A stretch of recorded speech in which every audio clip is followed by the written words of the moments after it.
ஒன்று சிறுவர்கள், பெண்கள் உட்பட 20க்கும் மேற்பட்டோர் கடித்துள்ளது. இதனால் நாயை அப்பகுதி மக்கள் சேர்ந்து அடித்து கொன்றுள்ளனர். இறந்த நாயின் உடலை மீட்ட சென்னை மாநகராட்சி உடற்கூறாய்வுக்காக சென்னை கால்நடை மருத்துவக் கல்லூரிக்கு அனுப்பி வைத்தது. பரிசோதனையில் அந்த நாய்க்கு ரேபிஸ் தொற்று இருப்பது தெரியவந்தது.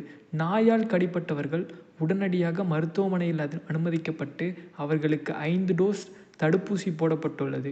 இப்படி நாய்களுக்கும் மனிதர்களுக்கும் இடையிலான மோதல் நீண்டு கொண்டே செல்கிறது.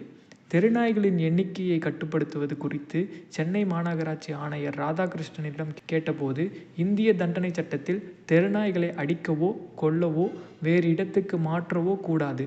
ஒரு நாய்க்கு கருத்தடை செய்ய அல்லது தடுப்பூசி செலுத்த எடுத்துச் செல்லப்பட்டால் பிடித்த இடத்துக்கே மீண்டும் கொண்டு சென்று விட்டுவிட வேண்டும். தடுப்பூசி செலுத்தப்பட்ட நாய் மீண்டும் யாரையும் கடிக்காது என்பதற்கு எந்த